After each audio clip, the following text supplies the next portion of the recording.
alors ñu dem si suñu deuxième thème waxtaan relation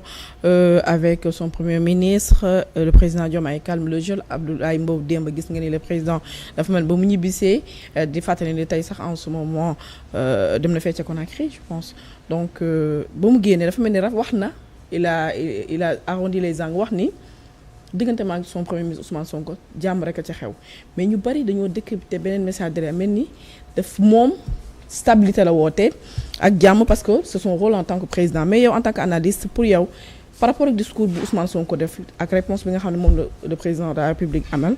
qu'est-ce qui se passe est-ce que moom pour affirmer que dafa am malaise entre eux. non dès l'instant que président wax na que ni seen diggante amul problème man je pense que le seul axe ou le seul angle mooy que ni problème amul. ba keroog ngay gis problème. man loolu laay jàpp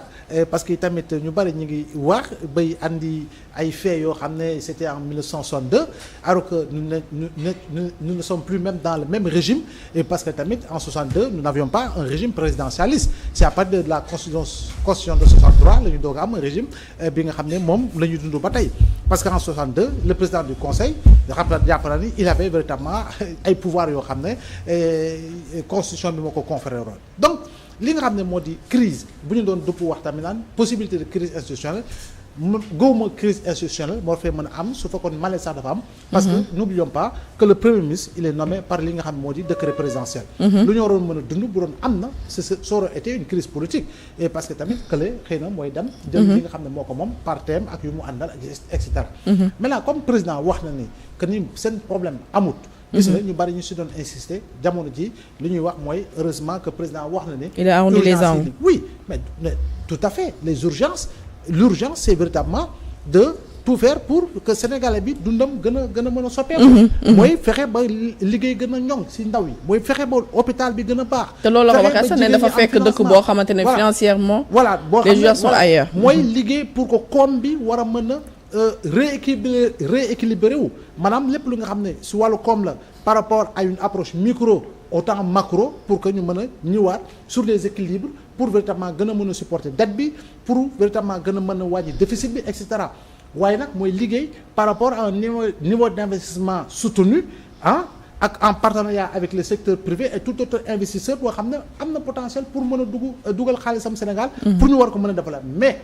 xadi ça ne veut pas dire que loolu yëpp bu dajaloo ak stabilité bi dafa am lu ko menace la stabilité elle est là autant politique que sociale. mais dafa woote réconciliation mais nee nañu réconciliation bi lu ko jiitu Abdoulaye Mbow. fa lay ñëw ma ne loolu yëpp soo ko dëgëñee stabilité moom amul loo xam ne tey jii mën nga jàpp ni ingrédient boo xam ne yàlla ni ngi si musal loo xam ne da nga ni ça peut être source d'instabilité parce que fu mu toll nii Sénégalais yi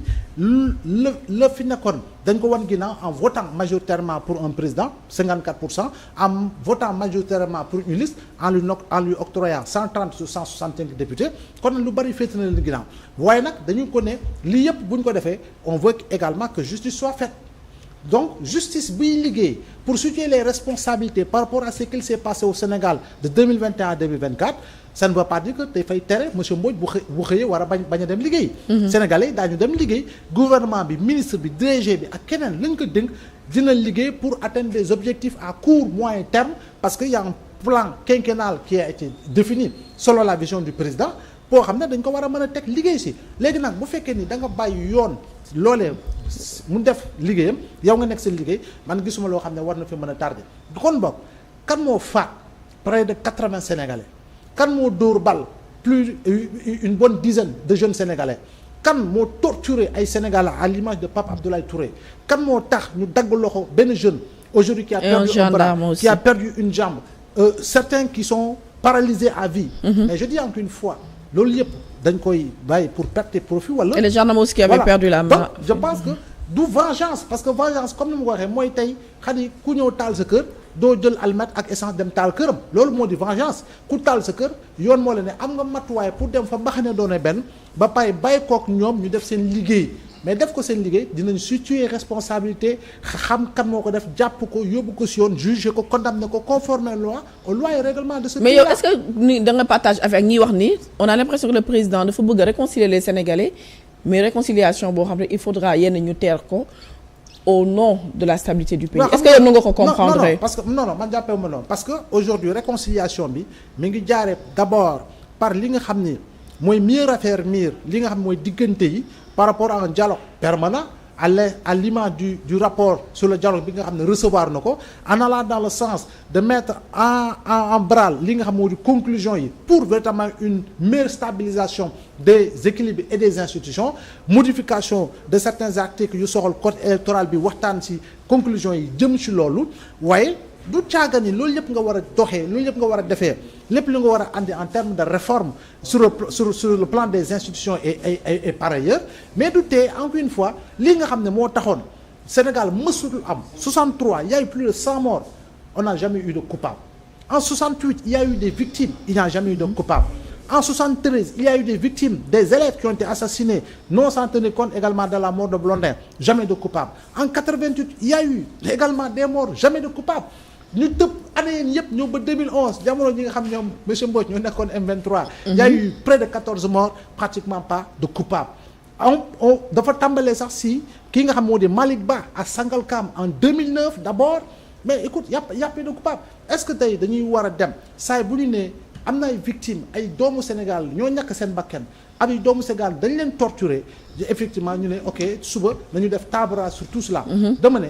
kan moo faat ñu xam ko. kan moo faat ñu juge ko kan moo faat ñu condamné ko su may baal buy am ñu nga war ko mën a baal waxuñu nag da ngay def chasse aux sorcières wut loo xam ne da nga koy fayoo déedéet dañu ne il faut quand même loolu au moins principe sacro-saint la d'accord principe sacro-saint si wàllu woowu mooy principe ma daaneel foofu mooy principe sacro-saint bu entouré le principe pour jëm si reddition des comptes newuñu kii moo lubal wala kële moo lubal boo ko waxee tooñ nit ki mais dañoo njortu ni partant des rapports yi nga xam ne dafa jóge ci ay corps de contrôle ñu njort ni kii jël na alalu réew mi ñu ne yoon na def liggéeyam xool saytu loolu bu dee moom la ñu ne moom la bu dul moom ñu ne xam ne du moom waaye loolu yëpp boo ko dëxëñee jàpp naa ni du tere dëkk am stabilité du tere dëkk bi nit yi di liggéey du tere investisseurs yi war a mën a ñëw pour véritablement sur le plan économique sur le plan véritablement du développement social effectivement ñu gis un autre visage boo xam ne dafa alors Mamadou Mbodj déjà ma bàyyi la nga def lecture bi nga amal ci li nga xam ne mooy la sortie démb wala speech bi nga xam ne moom la président de la République daal di def démb est-ce que aussi mën nañoo dem ci réconciliation et passer au second plan li nga xam ne mooy justice. Non, je ne crois pas parce que réconciliation je crois que li ñu ko war a xoolee mooy réconciliation des Sénégalais avec la justice loolu mooy indi réconciliation véritable réconciliation des Sénégalais avec l'Assemblée nationale maanaam justice ñu def ci réforme yi nga xam ne wax na ko léegi moom le Sénégalais di xaar réforme yooyu déjà bi ñu defee assise de la justice am na lu bari loo xam ne tënk nañ ko moom président mu ne bu fekkee am na consensus lépp lay taxawal loolu bu ko taxawalee ni ñu ko waxtaanee ci assise de la justice feddali ko ci dialogue bi bu ko defee noonu dem réconciliation des Sénégalais avec la justice bu defee noonu ñu xool Assemblée nationale ñu xool réforme yi ñu ci war def yëpp ñu def ko moom réconciliation des Sénégalais avec l'Assemblée bu fekkee moom ci boppam réformé na taxawaayam maanaam hyper présidentialisme bi nga xam ne moom la ñuy xarab boobu bi léegi ñu dindi ko fi bu boobaa exécutif bi aussi day réconcilier avec Sénégal loolu mooy véritable réconciliation mooy dafay lalu ci justice lalu ci dëgg lalu ci satisfaction attente sénégalais yi parce que en vérité le bilan de Macky Sall il est d'abord immatériel négativement li ci gën a bon mooy bilan immatériel bi te loolu ci loolu la ñuy xaar président ak gouvernement donc loolu bu ko defee na am réconciliation parce que en vérité bu fekkee ne dañu bëgg a passer perte des profits ñi fi dee loolu réconciliation fi am wala boog bu bon lay doon loolu te réconciliation bu bon du réconciliation li ñu bëgg mooy stabilité li ñu bëgg mooy unité nationale cohésion sociale mais ñu basé ko ci dëgg basé ko ci justice loolu bu fekkee ne loolu mooy réconciliation bi defe naa ne dina amal njëriñ réew mi mais stabilité bi mooy suñu maanaam en tout cas paix sociale mooy suñu ressource principale moom lañ am lu gën a baax lu gën a rëy ci réew mi donc dañ ko war a wut mais pas à n'importe quel prix pas au détriment de la justice pas nga fàtte dëgg nga fàtte justice donc il faut que est-ce que fàtte justice la est-ce que du aussi jëlul wax ne les priorités mooy fu mu fekk réew mi sur le plan financier fonds social bi nga xam ne jamono ji grève yaa ngi ku nekk yaa ngi décréter ay grève est-ce que gis ni loolu moo gën a yeneen yi mun na xaar j'ai pas dit que justice c'est pas quelque chose d'urgent mais day naan jamono pour immédiatement instant yi ni ñu dem ci li nga xamante mooy crise financière yi nga xam ne moom la ñu dund. waaw mais loolu xam nga ay aspects. par ordre prioritaire. dafa am yoo xam ne par exemple sur le plan financier ñëpp xam nañ ne réew mi mu ngi ci guuta donc foofu li ñu xaar ci ñoom mooy ñu am ingénieurs yi bu leen permettre ak compétence yu leen permettre ñu trouver ay moyens pour ils ont dit industrialisation. donc bu ñu defee industrialisation bu ñu wax ci phosphate beeg ci gerte geeg lépp ñu industrialiser ko ñuy transformer sur place pétrole bi gaz bi ñu utiliser ko def connexion ak Guinée ak Sierra Leone defar industrialisation bu baax mais loolu réponse boo xam ne bu baax la par rapport aux questions financières et économiques. Maintenant beneen question bi nag question de gouvernance la boo xam ne justice comme ni ma ko waxee xaw ma lan la dugg ci réconciliation mais bu fekkee loolu la réconciliation boo xam ne justice dafay am assemblée nationale lépp ñu defaraat ko ba mu am consensus autour du pouvoir de l'équilibre des pouvoirs loolu c'est très bien mais bu fekkee réconciliation bi dañ koy def au détriment de la justice loolu vraiment du doon lu baax donc moo tax ma ne ça dépend ci ni mu gisee réconciliation te man li ma yaakaar mooy bi gën tey mooy li nga xam ne mooy defaraat institution yi defaraat seen taxawaay ba nga xam ne sénégalais yi am nañ confiance ci ñoom parce que ñoom li ñu bëgg mooy aller vers un Sénégal prospère souverain et juste. Dans le cadre du jub-jubanti bu ñu defee jub-jubal-jubanti bu ñu defee li nga xam ne moom la ñu xaar ci ñoom ci justice bi def ko ci police bi c'est vrai que am na benn crainte buy am foofu parce que on a l'impression que dafa am une sorte de peur en tout cas de crainte que ñu sanctionner ay policiers moo ay problème te loolu bon bu fekkee loolu la ñuy bañ loolu mooy indi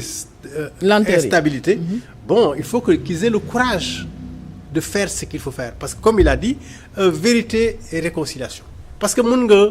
def enquête benn kii kat moo def lii kii moo ko def ñu xam ne kii lii lañ ko war a daan mais après peut-être dans le cadre de la réconciliation ñu am yenn ay mesures yu ñu jël mais li bon mooy ñu bañ ko wax du tout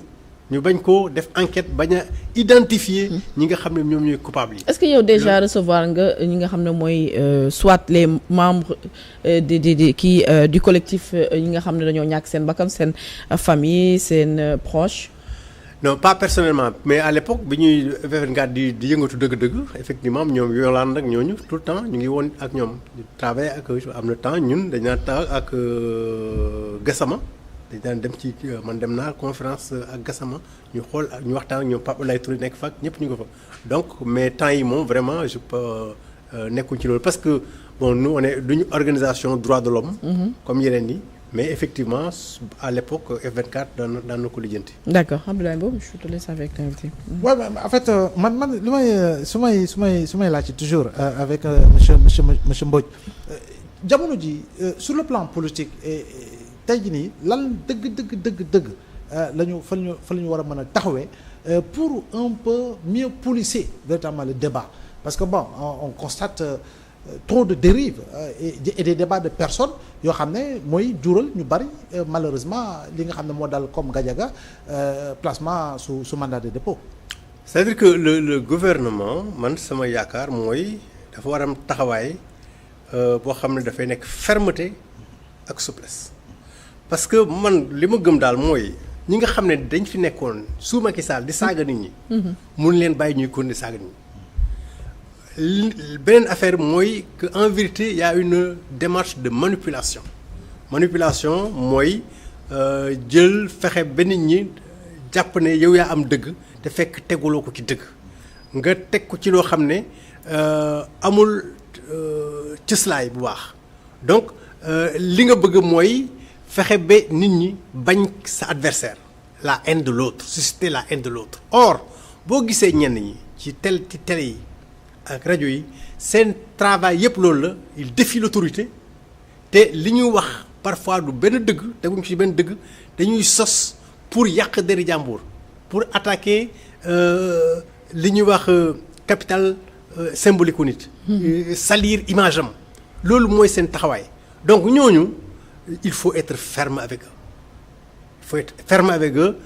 en quoi faisant, évidemment, il faut des sanctions. Peut-être que l'emprisonnement n'est pas toujours mais la meilleure des formes de sanction, est-ce que la prison mais il faut aussi... les sanctionner fermement. Maintenant, les autres, il ne faut pas qu'on ait l'impression que la judiciarisation du débat public moo fi continuer. Donc, maintenant, naka ngay éviter, naka ngay defee ñaar yooyu. Justement, comment faire pour éviter que ñuy bañ di naan on est en train de reproduire wala ñoom ils sont en train de reproduire le même chemin que Macky Sall. Comment ils doivent faire? Mais justement, c'est que il faut que ce soit des faits avérés. Des faits am na ñoo xam ne boo leen jàppee daanaka bon wax dina am quand même. Parce que si tu prends le cas le plus récent, vraiment moi je m'explique difficilement que ñu mën a soutenir ne kii dafa war a saaga diw. Je ne vois pas pourquoi. Mais comme j'ai dit am na ñoo xam ne loolu mooy seen objectif mooy déstabiliser mooy fragiliser le régime parce que bëgguñu mu réussir donc ñooñu il faut ñu wax te ñooñu dañu am ay médias ñooñu dañu am baat quelque part am ay moyens yoo xam ne dañu wax dañu fësal seen i wax donc il faut vous da ngay tu as l'impression que li ñuy wax dafa bari ba xëy na loolu mooy dëgg alors que donc il faut que ñoom seen bopp ñu xoolaat seen communication mais il faut qu'ils fassent très attention parce que bu fekkee dañ jàpp nit ci benn affaire boo xam ne par exemple Gougnaffier bon et pour l'ensemble de ses œuvres mais ça peut paraître léger. Le gars pour l'ensemble des œuvres peut-être mérite ñu jàpp ko mais pour cette question boo koo jàpp da ngay xaar ba bu am lu dëgër loo xam ne boo ko defee vraiment xëy na da am ñu wax comme j'ai dit mais les gens de bonne foi nañ xam ne kii kat dafa war a dañ ko war a jàpp. Donc moi je pense que équilibre boobu nag c'est très difficile mais il faut que ñu sàmm ak yelleefu nit ñi bañ a jàpp nit ñi sur des bases légères mais ñi nga xam ne ñoom ils sont fautifs récidivistes ñooñu il faut être ferme avec eux. D'accord alors Abdoulaye Mbow il faut ñu wax tamit l'actualité yi nga xam ne dem ci guddi mooy note de service bu ñu gis fële ca Grand